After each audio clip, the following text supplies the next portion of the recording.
Welcome back to the Plays with Cars YouTube channel and another episode of Project Audi. Trace the Project Audi.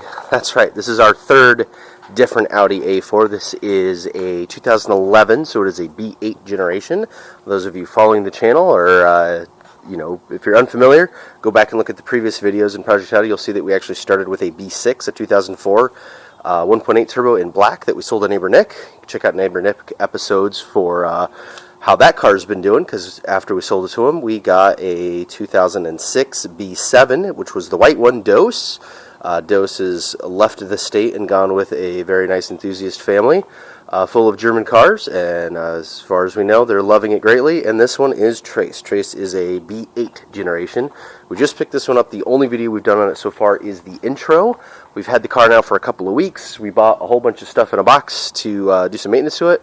But first, let's dive in and actually look at what the modifications are on this, because this one is not stock. Now, obviously, you can see tinted windows, factory wheels are painted black, it's got Continental Extreme Contact DWS tires on it, stuff like that. But this thing is more modded than that. It has a lot more mods than that, and we're going to kind of do some investigating and see what exactly they are.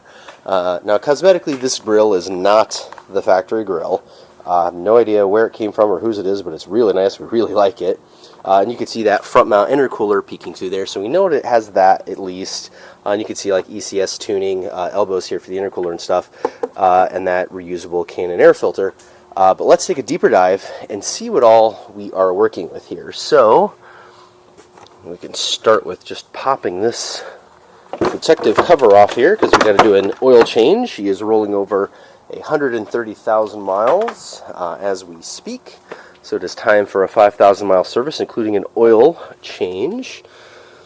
So you can see here we have an ECS tuning hose here, some T-bolt clamps. These are really nice because they keep tension and they don't deform like the worm clamps do. And you can see this hard pipe here. It's a like a powder coated metal, and there's another bellows. There's another powder coated metal pipe there going down to the front mount.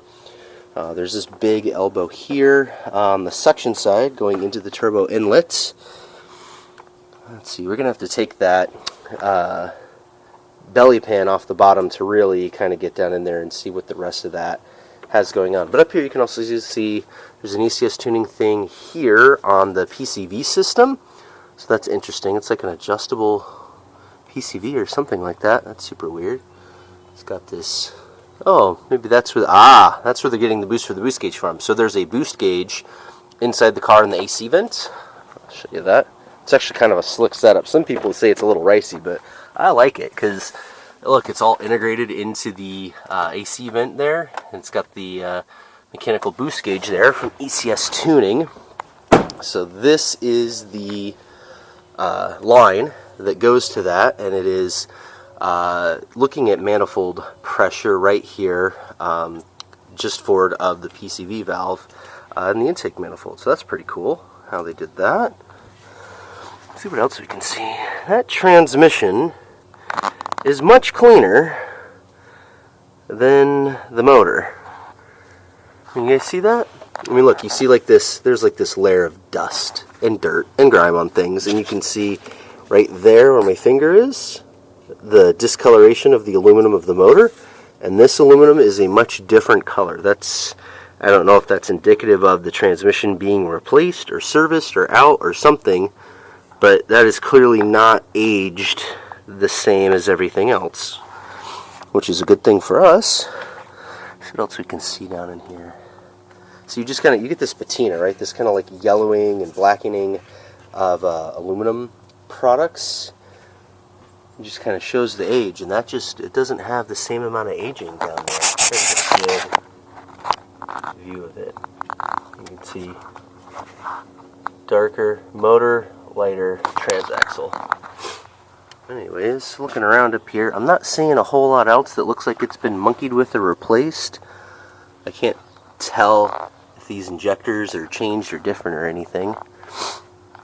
Got the nice oil filter up top here. I'm super happy about that. This is one of the things we're going to do, is replace this stupid useless cap here with a real dipstick. They give you a dipstick tube and no dipstick, man. It's Oh, manufacturers be crazy. Okay, so that.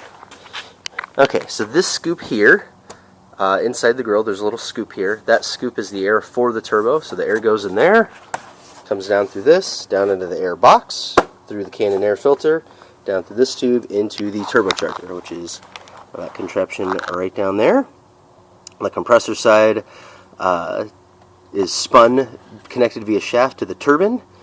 The exhaust gases make the turbine move, and like I said, that shaft makes the compressor move, and that's what gives you the boost. Compresses the air, goes to that front mount intercooler, over here to this pipe. This is probably your manifold air pressure sensor there. Goes up into this pipe, there's your throttle body, into the intake manifold, into the motor.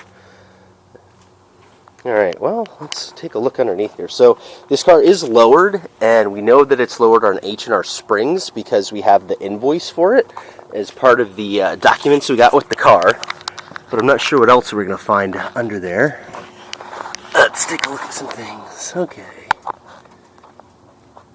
Alright, I need to get the lights, and I need to get rid of this belly pan. Let's start with that.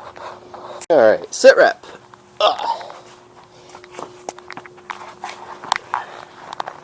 See, we've got the oil draining already. No issues there, no problems, no glugs or chunks or anything like that. No super strong fuel smell. Just kind of dirty oil. Is ready for a change. Got the belly pan off, no problem. It uses the same kind of silly Dezuz fasteners that the white one did. Little tiny bit different maybe, but the nice thing is on this one they all seem to be the same size. However, 3 of them were missing, and so the back 3 holes were held in with zippy ties. So I will do the same and zippy tie it back up there when I'm all done. But next time we do an oil change, we will order some more of those Zuz fasteners. As far as underneath here, I'm trying to take a look at everything. Aluminum looks nice and all that. The suspension pieces all look to be in good shape. Bushings seem to be okay. None of them look aged any differently than anything else, so I don't think we've had any changed suspension pieces. Kind of can't really see up into the suspension itself to see what the springs and whatnot look like, but looking underneath here, we got a AC compressor that seems to be in good shape, oil pan and sensors and whatnot, and it's all just dry as bone under here. No leaks at all, which is super nice. And here we get into our modifications. So there's, you see that red piece where the piping goes into? That's an anodized aluminum inlet on the turbocharger there. And then there's something here on the turbo that says DV+. I don't know what that is or what that means. It looks to be some sort of a boost controller maybe. It's connected to the vacuum can solenoid for the internal wastegate, so I could see that. But yeah, we've got this on here, a bellows. This is more piping to the front mount intercooler. As far as anything else under here, that looks to be about it as far as mods go. Everything else under here looks stock, but looks to be in really good shape. No issues. This one doesn't have the snub mount that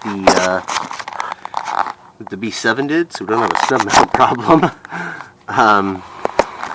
Trying to see everything else in here.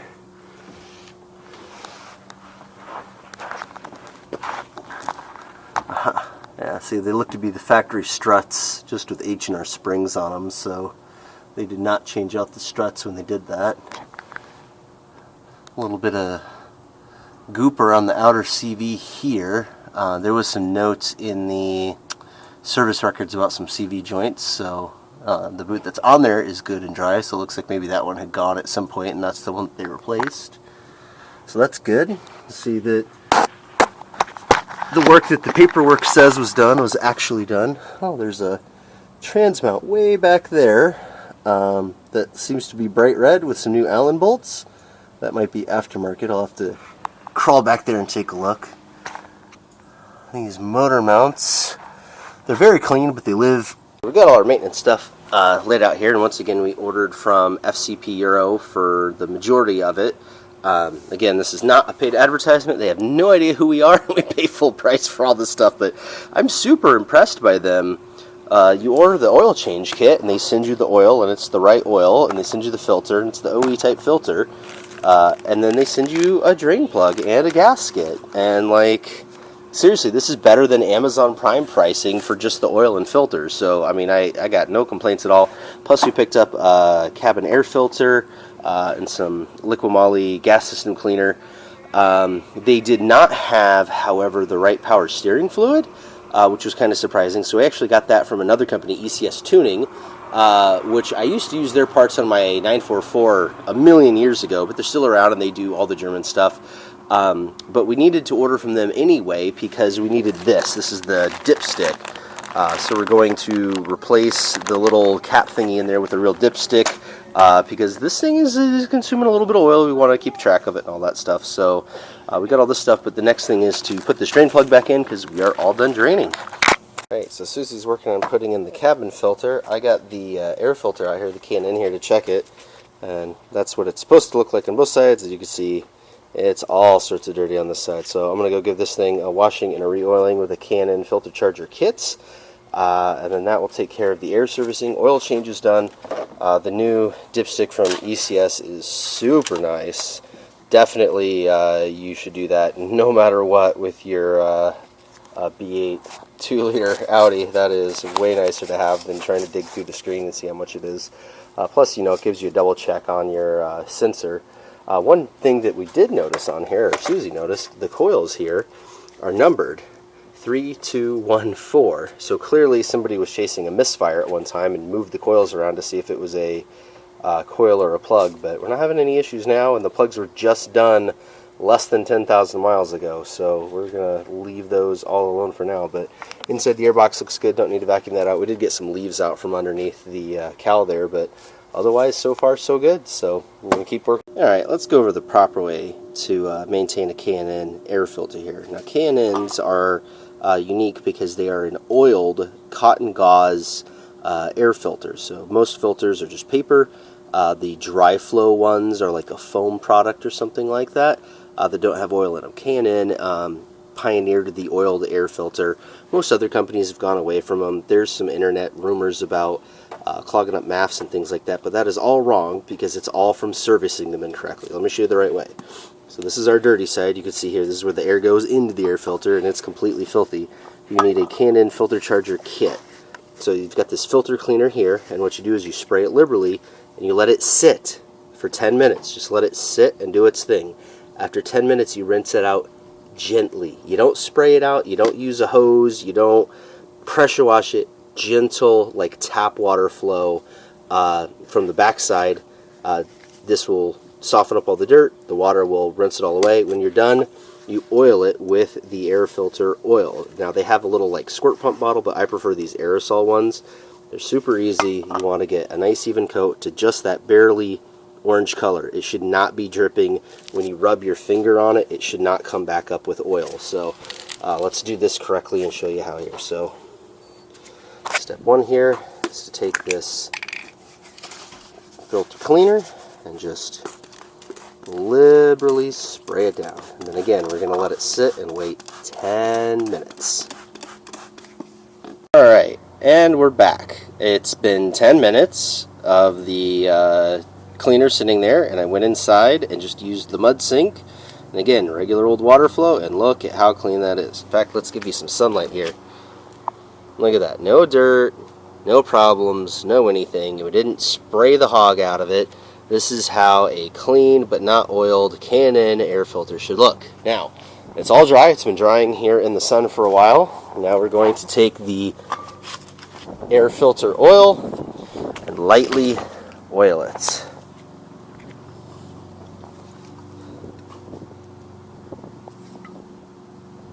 So you need a reddish-orange uniform color of oil. It will soak evenly into the cotton. Never use it without the oil. You want to spray from about 3 inches away. And you want to let it stand for about 20 minutes really before driving the car. So we're going to spray this down. We're going to let it soak in and dry. This is what everybody screws up. They spray the crap out of these things, super over oil them, and then throw them right in the car. And then that's how the oil gets on the MAF. If you do it right and you let them sit, you let them dry for the 20 minutes, so right there, 20 minutes, and then you don't have that problem. You want to lightly spray it. So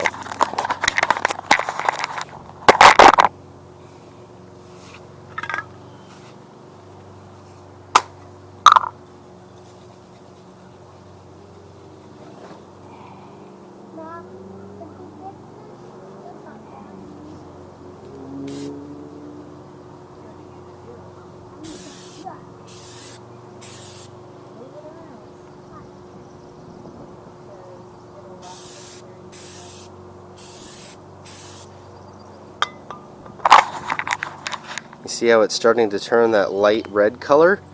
So we're starting to get there. Alright, all buttoned up. That's going to take care of the first round of maintenance here on Trace, the B8 Audi A4. So to recap, we did an oil change with the Lubramolly oil and man oil filter. We installed this ECS tuning mechanical dipstick. We cleaned and oiled the Canon air filter. We gave everything a good inspection. We did change the cabin air filter. It's inside, up from underneath, with, again, a manned filter, an activated charcoal one. Made sure everything was all nice and tight. Made sure all the other fluids were topped off and good to go. So this is it. All we have to do now is reset the service light. I'm going to show you how. So we got our key here. Pop it in. Yeah, we still have this fuel cleaner to do too. We'll do that when we fill up. Throw that in the tank first. Okay, so it's a manual transmission model. So what you do is you take the smart key here, you put it in, but no feet on the brakes or clutch pedal. All right, flat on the floor here. Give it a pop, and instead of turning on, that's what's going to bring up all the screens and stuff. So you've got your center stack, all this stuff here. What you're looking for is you hit the car button, and that brings up this menu, and then you can scroll to like oil level, for example, which it would only do after it's been running for 20 minutes or something ridiculous like that. But where is back? Return, there we go. But what we're looking for is service interval display. So you hit that. So I've already done it, but it says, next oil change due in 10,000 miles. Obviously we're going to do 5,000. And it has reset oil change interval. So you scroll down to that, you hit the button, it'll say, do you really want to? You click yes, it'll say it's resetting, and then it'll change to that interval. So before it said, 3,000 miles or whatever was left on it. And now that it is all done, we can clutch pedal in, foot on the brake, give her a fire up. And you can see we've got no service lights in the cluster there. Everything is looking good. So 295 miles left. We are 48 miles shy of 130,000, but that's fine. We're going to go ahead and change it here. And then we do every 5,000 on everything in our fleet, because that's just what we do. All right. Everything's looking good. Let's go for a test drive.